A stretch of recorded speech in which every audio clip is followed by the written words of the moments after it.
KZN Future 50, powered by F&B Business and East Coast Radio, is up next. Stay tuned as we spotlight an unstoppable business shaping our future's province. They say it's just business, but it's so much more for us as Mzansi businesses. It's about showing up every day on every street corner, B&B, barbershop, farm, franchise, and manufacturer. Because giving up is just not an option. It's about the comfort we, as over 1 million unstoppable businesses, feel from having F&B Business behind us.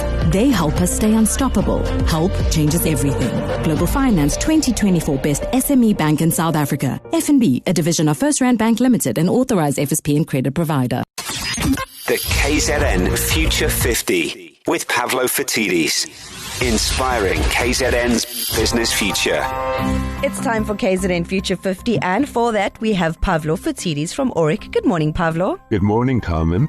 Well, tell me, which business will you be featuring today and why did you pick them? Well, we're going to be featuring Pravashen Naidoo's business, EWaste Africa, which he started about 7-8 years ago. And what it does is it tackles responsibly the disposal of e-waste. So think about old computers, mobile phones, TVs, fridges, microwaves, but also importantly, batteries, circuit boards, cables, and also plugs and lamps and bulbs. It really is important that these products are properly and responsibly disposed of. What makes them special enough to be on the KZN Future 50? Do you know what sits inside a battery? Chemicals that are bad for you? Yeah, well, you've got lead, which can cause brain and kidney damage. You've got mercury, which can make you mad. It affects your nervous system. You've got palladium, which is a known carcinogenic, and it can also affect your lung and kidney performance. And you've got lithium, which can affect respiratory issues. And bulbs and globes, they've got lead, they've got arsenic, and that can cause skin and respiratory irritation.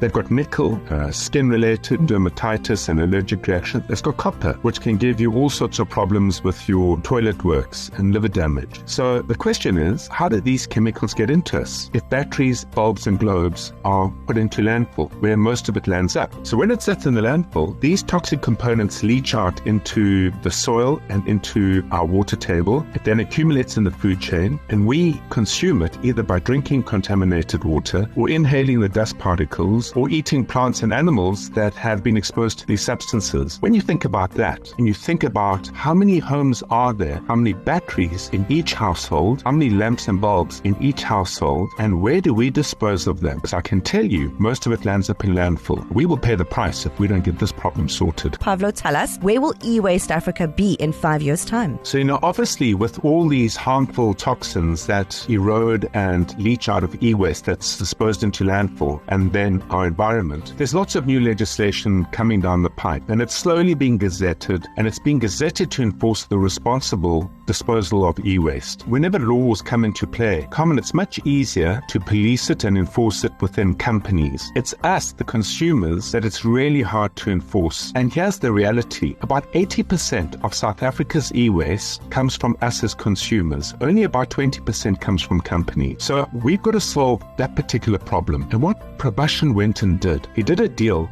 with a gentleman by the name of Stephen Burrow, who's the sustainability manager at Pick n Pay. And the deal he's done is to put e-waste bins in Pick n Pay stores. So it means when you and I visit a Pick n Pay store, we can take our bulbs, we can take our batteries, we can take old wires, we can take broken electronics, put them into the e-waste bins. Pravashen will then come and collect them, and he will dispose of them in a responsible way.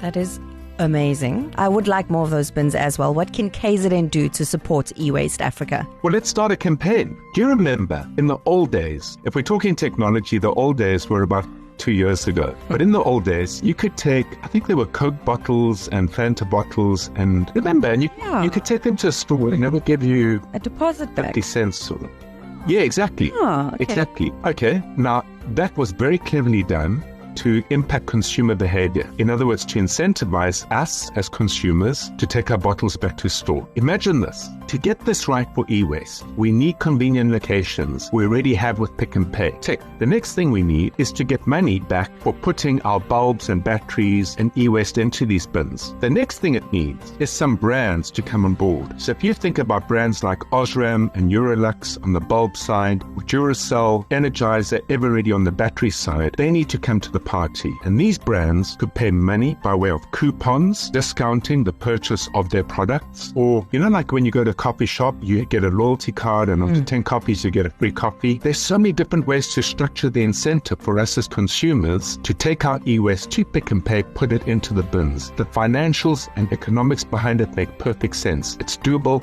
and it should be done. Pavlo Fatidis from Oric joining us for KZN Future 50. Thank you so much for joining us. And of course, if you want to get involved in the KZN Future 50, go to ecr.co.za and you can find all the information on all of the companies that are featured.